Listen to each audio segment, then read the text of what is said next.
میں بہک سکوں یہ مجال کیا، میرا رہنما کوئی اور ہے۔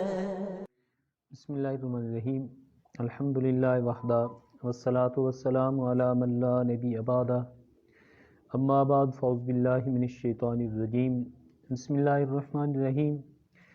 یسألونک عن الروح قل الروح من امر ربی، صدق اللہ العظیم۔ رسول برکت کے لیے درود پاک پڑھیں۔ الصلاۃ والسلام علیکہ یا سیدی یا رسول اللہ، الصلاۃ والسلام علیکہ یا سیدی یا حبیب اللہ، وعلی آلک واصحابک یا سیدی یا محبوب اللہ۔ اللہ تبارک و تعالیٰ جل شانہ کی حمد و ثنا نبی رحمت صلی اللہ علیہ وآلہ وسلم کی ذات والا صفات پر ہدیہ درود و سلام پیش کرنے کے بعد، عزیز ساتھیو، آج ہم یہاں پہ نور کی برسات کے زیر اہتمام روح کی کیفیات اور روح کے متعلق وضاحت کے لیے کہ روح کس چیز کا نام ہے، آج ہم یہاں حاضر ہیں۔ میں نے قرآن مجید فرقان حمید کی آیہ مقدسہ پڑھی ہے۔ اللہ تبارک و تعالیٰ نے ارشاد فرمایا، یسألونک عن الروح، محبوب آپ سے روح کے متعلق سوال کرتے ہیں کہ روح کیا ہے۔ قل الروح من امر ربی، تو محبوب فرما دو کہ یہ روح ہے، یہ خدا کا حکم ہے۔ اب روح کی وضاحت میں بہت سے مفسرین نے اپنی وضاحتیں پیش کی ہیں، لیکن آج ہم جو روح کا تصور لیں گے وہ صوفیاء کی نظر میں روح کیا ہوتی ہے۔ روح کے متعلق کہا گیا ہے کہ روح زندگی کا نام ہے۔ حضرت جنید بغدادی رحمۃ اللہ علیہ آپ فرماتے ہیں کہ روح کے متعلق ہم صرف اتنا کہہ سکتے ہیں کہ جو روح ہے یہ خدا کا امر ہے، اللہ کا حکم ہے۔ بنیادی طور پہ روح کی دو قسمیں ہوتی ہیں، ایک کو روح آسمانی اور علاوی کہتے ہیں، اور روح کی دوسری قسم کو حیوانی اور سفلی کہتے ہیں۔ روح حیوانی اور سفلی جو ہے یہ ایک لطیف جسم ہوتا ہے جس سے ہمارے جسم میں تحریک رہتی ہے، ہمارا جسم متحرک رہتا ہے۔ اس کا مرکز جو ہے وہ ہمارا دل ہے۔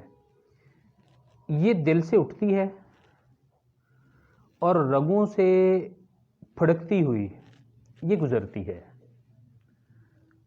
اور اطباء اسے کہتے ہیں کہ یہ روح جو ہوتی ہے ہمارے جسم میں اختلاط اربع کو اعتدال پر رکھتی ہے۔ اس سے ہمارا جسم کا نظام چلتا ہے۔ ہماری یہ روح جو ہوتی ہے جس کا مرکز دل ہوتا ہے، یہ دل سے اٹھتی ہے اور جسم کی رگوں سے گزرتی ہوئی یہ جسم کو تحریک دیتی ہے، یہ غذا سے زندہ رہتی ہے۔ اس سے جسم سلامت رہتا ہے۔ جسم کی ساری تحریک اسی روح کا نتیجہ ہوتی ہے۔ لیکن جو روح آسمانی اور علوی ہوتی ہے، جس وقت وجود کے اندر یہ روح آ جاتی ہے تو پھر اس میں آ کے روح علوی جو ہوتی ہے وہ ورود کرتی ہے۔ اس میں نبی رحمت صلی اللہ علیہ وسلم ارشاد فرماتے ہیں کہ تم میں سے ہر ایک شخص کا جو پیدائش کا مادہ ہے وہ بطن مادر میں 40 دن جو ہے وہ قطرے کی صورت، پانی کا قطرے کی صورت میں رہتا ہے، پھر 40 دن وہ علقہ کی صورت میں رہتا ہے، پھر 40 دن مضغہ کی صورت میں رہتا ہے، پھر اس کی طرف فرشتے کو بھیجا جاتا ہے جو اس میں آ کے روح پھونکتا ہے۔ یہ روح جب فرشتہ آ کے پھونکتا ہے نا، یہ علوی روح ہوتی ہے جس کا نزول آسمانوں سے ہوتا ہے۔ یہ جو ہوتی ہے یہ روح آ کر ہماری جو سفلی روح ہوتی ہے اس کے ساتھ مل جاتی ہے، اور یوں یہ باہم متصل ہوتی ہیں کہ ایک دوسرے کے بغیر پھر ان کا گزارا نہیں ہوتا۔ ان دونوں کے ملاپ سے پھر نفس پیدا ہوتا ہے، اور جب نفس پیدا ہوتا ہے تو نفس سے آگے جا کے پھر قلب پیدا ہوتا ہے۔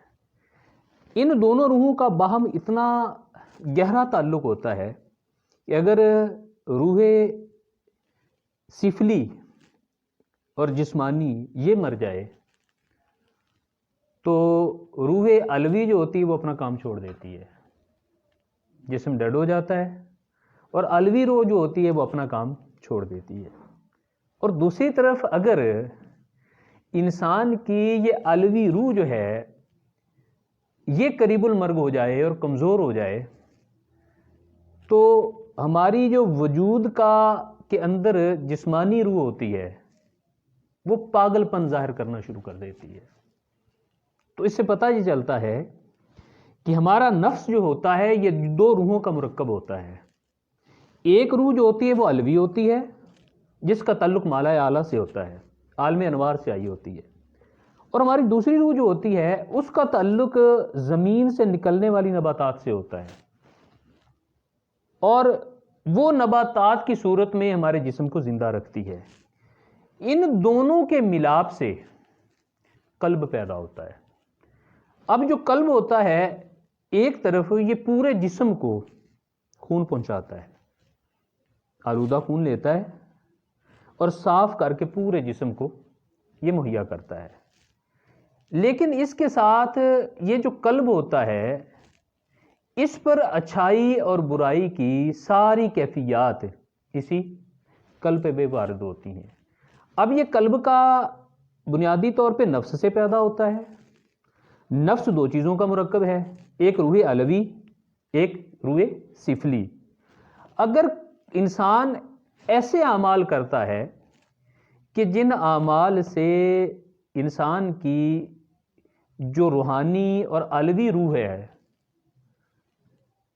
اس کو افادیت اور غذا ملتی ہے، تمہارا دل جو ہوتا ہے یہ روحانی ہماری روح جو ہوتی ہے علوی روح اس کی طرف اس کی کشش رہتی ہے۔ اور اگر انسان اپنی اس علوی روح کو نظر انداز کرتا ہے اور اپنی سفلی روح کو زیادہ کھلاتا ہے تو اس سے ہمارے قلب کا جو زیادہ توجہ ہوتی ہے وہ ہماری سفلی روح کی جانب ہوتی ہے۔ اچھا، اب نفس جو ہوتا ہے اس کے اثرات قلب پہ ہوتے ہیں۔ اگر وہ پازیٹیو ہو تو وہ روحانی جو ہماری آسمانی روح ہے اس کی طرف سے اس کو غذا مل رہی ہوتی ہے، تو اس کی وجہ سے نفس کمزور ہو رہا ہوتا ہے اور ہماری جو سفلی روح ہوتی ہے اس کی طاقت کم پڑ رہی ہوتی ہے۔ اور دوسری طرف اگر انسان اپنے سفلی روح کو زیادہ کھلا رہا ہوتا ہے اور اللہ کے احکامات کو نظر انداز کر کے اس روح کی آبیاری کی کوشش کرتا ہے تو اس کے نتیجے میں ہمارا قلب جو ہوتا ہے اس کا وہ پہلو جس کا تعلق مالا اعلیٰ سے ہوتا ہے وہ کمزور پڑنا شروع ہو جاتا ہے۔ اب یہ دو طرح سے یہ قلب ہمارے جسم میں کام کرتا ہے۔ ایک صورت اس کے کام کی یہ ہوتی ہے کہ یہ جسم کو اطمینان مہیا کرتا ہے، غذا تو دیتا ہے، خون بھی مہیا کرتا ہے، مگر اس کے ساتھ ساتھ ہمارے جسم کو اطمینان کی کیفیات بھی دیتا ہے، اور دوسری طرف یہ غذا بھی مہیا کرتا ہے لیکن اس کے ساتھ ساتھ ہمارے جسم کو اضطراب بھی دیتا ہے۔ تو ان دونوں کا تعلق ہماری اس روح کی نسبت کے ساتھ ہے۔ جس قدر ہماری مالا اعلیٰ کی روح مضبوط ہوگی اس قدر ہمارے وجود کے اندر اطمینان ہوگا۔ اور نفس کی وہ جو آگے قسمیں بتائی گئی ہیں کہ بنیادی طور پہ جو نفس ہوتا ہے یہ نفس امارہ کہا گیا ہے، وہ بدلتا ہے تو اس کو نفس لوامہ کہا گیا ہے، وہ بدلتا ہے تو اس کو نفس مطمئنہ کہا گیا ہے۔ اب یہ ساری کی ساری کیفیات جو ہوتی ہیں یہ انسان کے دل پہ وارد ہوتی ہیں، اور اس ساری کا تعلق جو بنیادی طور پہ ہے وہ ہمارے نفس کے ساتھ ہے، جس کو اللہ تبارک و تعالیٰ نے قرآن مجید میں ارشاد فرمایا وَنَفْسٍ وَمَا سَوَّاهَا، کہ ہم نے نفس کے اندر ہم نے تسویہ کیا، فَأَلْهَمَهَا فُجُورَهَا وَتَقْوَاهَا، پھر ہم نے اس کے اندر گناہ کی اور تقوی کی دونوں قسم کی جو اس کے اندر صلاحیتیں تھیں ہم نے ودیت کر دی۔ اب جس وقت انسان کے نفس کے اندر اچھائی کی طاقت بھی ہے اور انسان کے نفس کے اندر گناہ کی طاقت بھی ہے، تو اگر انسان اپنے نفس کو گناہ کی طرف راغب کرتا ہے تو اس کے الہام بھی برے ہوتے ہیں، اس کی پلاننگ بھی بری ہوتی ہے، اس کے خیالات بھی برے ہوتے ہیں، اس کی مجلسیں بھی بری ہوتی ہیں۔ جہاں پر یہ جا کے بیٹھتا ہے وہ سارا کا سارا سسٹم جو ہوتا ہے برا ہوتا ہے۔ جب کبھی یہ بات کرتا ہے تو اس کی زبان سے کبھی اچھی بات سننے کو نہیں ملتی۔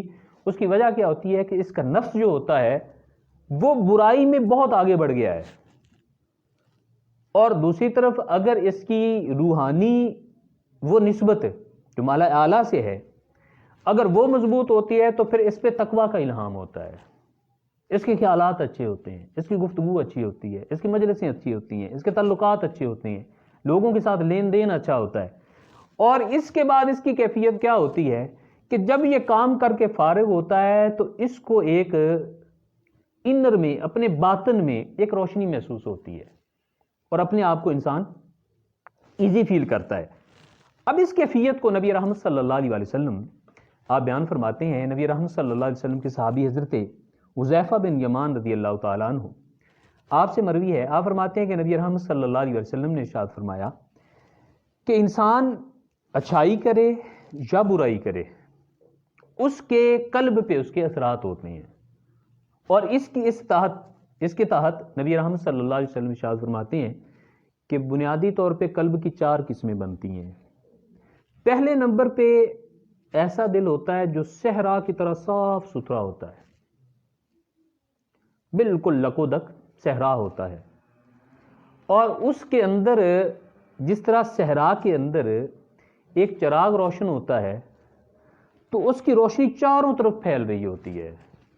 تو نبی رحمت صلی اللہ علیہ وسلم ارشاد فرماتے ہیں یہ دل مومن کا دل ہوتا ہے جس کے اندر روشنی ایمان کی صورت میں پھیل رہی ہوتی ہے، اور یہ ہر چیز اندر سے اس کی وہ اطمینان نفس کی صورت میں اس کو وہ محسوس کر رہا ہوتا ہے۔ اور نبی رحمت صلی اللہ علیہ وسلم ارشاد فرماتے ہیں کہ قلب کی جو دوسری قسم ہے وہ ذلت میں ڈوبا ہوا قلب ہوتا ہے، گمراہی میں ڈوبا ہوا قلب ہوتا ہے، وہ ایسا دل ہوتا ہے جو گناہوں سے اور خطاؤں سے لت پت دل ہوتا ہے۔ نبی رحمت صلی اللہ علیہ وسلم ارشاد فرماتے ہیں یہ دل جو ہوتا ہے یہ کافر کا دل ہوتا ہے۔ اور تیسرے نمبر پہ وہ دل ہوتا ہے جو ملفوف ہوتا ہے، جس کے اوپر لفافہ چڑھا ہوا ہوتا ہے، وہ کور کیا ہوا ہوتا ہے، اس کے اندر نہ اچھائی کے اثرات جاتے ہیں نہ برائی کے اثرات جاتے ہیں۔ اس کو جب دیکھو تو وہ کبھی ادھر بیٹھا ہوتا ہے تو اس کو اطمینان نہیں ملتا، وہ بھاگ کے ادھر جاتا ہے تو ادھر جا کے بھی اس کو اطمینان نہیں ملتا۔ حضور فرماتے ہیں یہ منافق کا دل ہوتا ہے کہ نہ اس کو ادھر سکون ہے نہ ادھر سکون ہے۔ اور تیسرے نمبر پہ فرمایا کہ ایک دل ایسا بھی ہوتا ہے جس میں ایمان اور نفاق دونوں موجود ہوتے ہیں، ایمان بھی ہوتا ہے اس کے اندر، نفاق بھی ہوتا ہے۔ یہ دل کون سا ہوتا ہے؟ فرماتے ہیں اس کی دل اس طرح سے ہے کہ جس طرح آپ اپنے زرعی زمین میں سبزی لگاتے ہیں تو اس سبزی کو پکنے کے لیے آپ اس کو صاف پانی دیتے ہیں، تازہ فضا دیتے ہیں اسے، تو وہ پلتی بڑھتی ہے۔ تو ایمان جو ہوتا ہے اس دل میں وہ ایک خوبصورت بیج کی طرح ہوتا ہے، اس کو اگر اچھی غذا ملتی ہے تو یہ پلتا بڑھتا ہے، یہ بڑا ہوتا ہے۔ اور اگر اس دل میں نفاق ہوتا ہے تو اس کی مثال ایسے ہوتی ہے کہ زخم کے اندر پیپ ہوتی ہے، غلاظت ہوتی ہے، اور وہ بھر جاتی ہے، پھر وہ پھٹتی ہے۔ فرمایا کہ ایمان اور نفاق سے بھرے دل کی یہ کیفیت ہوتی ہے۔ تو اب اس میں بہتری کس میں ہوتی ہے؟ فرمایا اگر تو ایمان کی جانب غلبہ زیادہ ہوگا تو یہ دل سلامتی کی طرف چل پڑے گا، اور اگر اس کا تعلق ایمان کی بجائے نفاق کی طرف زیادہ ہوا تو پھر اس کے اندر کی غلاظت جو ہوتی ہے وہ بڑھتی جاتی ہے۔ تو بنیادی طور پر ہمارا نفس روح علوی اور سفلی سے مرکب ہے، ان دونوں سے نفس پیدا ہوتا ہے۔ نفس پر اچھائی اور برائی، نفس سے قلب پیدا ہوتا ہے، قلب پہ اچھائی اور برائی کے اثرات ہوتے ہیں۔ جس وقت انسان اچھائی کی جانب زیادہ راغب رہتا ہے تو اس وقت انسان کی علوی روح مضبوط ہوتی ہے۔ انسان کی فکر میں جب اچھی چیزیں آتی ہیں وہ خیر خواہ ہوتا ہے، انسانیت کو نقصان نہیں دیتا۔ جہاں کہیں اللہ اور اس کے رسول کے حکم کو دیکھتا ہے، سنتا ہے، تو اپنی خواہش سے پیچھے ہٹ جاتا ہے۔ تو اس وقت انسان کے اندر قلب جو ہوتا ہے وہ روحانی ہوتا ہے، اور روح جو ہوتی ہے وہ مالا اعلیٰ کے ساتھ جس کا تعلق ہوتا ہے وہ مضبوط ہوتی ہے۔ اور دوسری طرف اگر انسان کا دل جو ہے یہ گناہوں میں ڈوبا ہوا لت پت ہے، تو اس سے انسان ایسے کام کرتا ہے جس سے نفس کو زیادہ راحت ملتی ہے، اور جس سے روح سفلی جو ہوتی ہے وہ زیادہ پروان چڑھتی ہے، اور اس کے اندر گناہ کی طاقت زیادہ بڑھتی ہے، جس کا نتیجہ یہ نکلتا ہے کہ انسان چلتا پھرتا جو ہوتا ہے وہ برائی کا منبع بن جاتا ہے۔ بات کرتا ہے تو بری، مشورہ دیتا ہے تو برا، مجلس میں بیٹھتا ہے تو بری، اور ہر طرف سے گناہ اس کو گھیرے میں رکھتا ہے۔ تو اللہ تبارک و تعالی ہمیں عقل و فہم عطا فرمائے اور اپنی روح کی حفاظت کی توفیق عطا فرمائے۔ وما علیہ الا البلاغ۔